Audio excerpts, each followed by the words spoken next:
예, 스튜디오에 홍태경 연세대 지구시스템과학과 교수님 나와 계십니다. 어서 오십시오. 네, 안녕하십니까.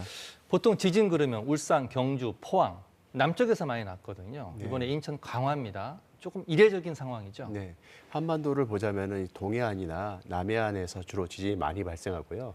우리나라 내륙으로 보자면은 속리산 일원에서 주로 많이 발생하고 있습니다. 예. 이와 같이 이런 지역을 제외하고는 이 강화도 일원에서는 지진이 많이 발생하지 않는 편인데요. 예. 이번 지진으로 수도권과 가깝기 때문에 많은 국민들이 느끼셨을 거라고 생각을 하고 또 우려가 컸을 거라고 생각이 됩니다. 이번 지진이 관측 이후에 수도권에서 감지된 흔들림 가운데 가장 컸다. 이렇게 지금 분석이 나오고 있는데 규모 3.7이면 어느 정도의 지진입니까? 네, 규모 3.7은 사실 피해를 일으킬 만한 정도의 큰 지진은 아닙니다. 예. 더군다나 이제 진원의 깊이가 19km로 비교적 깊은 깊이에 있고요. 예. 그래서 진앙지 주변에서는 최대 진도가 진도 4로 평가가 되고 있습니다. 예. 진도 4 정도 되면은 건물에 큰 피해를 일으키기는 어렵고요. 창문이라든가 또 이 가구들 중에서 약한 것들이 좀 쓰러지는 정도, 예. 이 정도의 피해를 일으키기 때문에 피해 사례는 크지 않을 수 있는 지진이라고 할 수 있습니다. 방금 말씀하신 것처럼 보통 지진 일어나면 우리나라는 진원이 4에서 12km 정도인데 이번엔 19km입니다. 깊으면 훨씬 위험한 거죠? 어떻습니까? 예, 깊을수록 오히려 지진 위험도 측면에서 보자면은 조금 더 안전하다고 할 수 있습니다. 아, 그렇습니까? 예, 진원이 깊이가 얕아질수록 에너지가 지표에 바로 전달이 되기 때문에 예. 더 큰 피해를 일으키게 되고요. 예. 진원의 깊이가 깊어질수록 오히려 피해는 줄어들기 마련입니다. 예. 동일본 대지진을 기준으로 해서 그 전에는 우리나라에서 4km에서부터 12km 사이 지역에서 주로 지진이 발생을 했습니다. 예. 약 78%나 되는 지진들이 대부분 이 지역에서 발생을 하다가요. 예.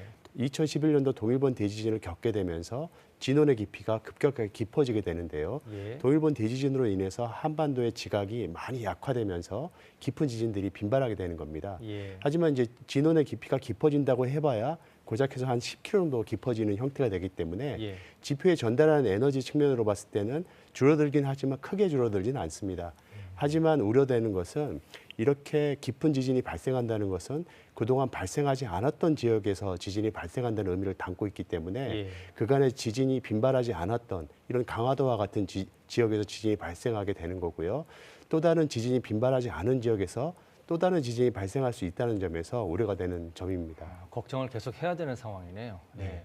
기상청이 오늘 발표했지만 이게 본진인지 또 다른 이게 여진인지 확실치 않습니다.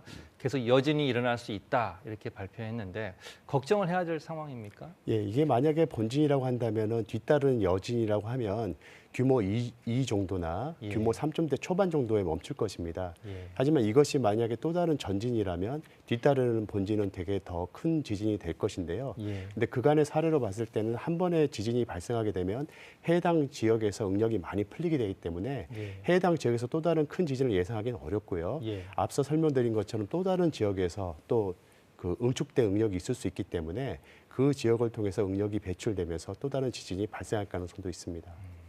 오늘 새벽에 저도 지진 문자를 받았는데 기상청에서 보내주는 겁니다. 자, 이렇게 지진이 일어난 지역에 계신 분들이 그 지진 관련 문자를 받으면 어떻게 대응을 해야 됩니까? 네, 만약에 받으시면 굉장히 놀라실 텐데요. 예. 가장 중요한 것은 대피로를 확보하는 것입니다. 예. 건물이 흔들리다 보니까 나가는 것은 지진이 발생하는 동안에는 어려운 점이고요.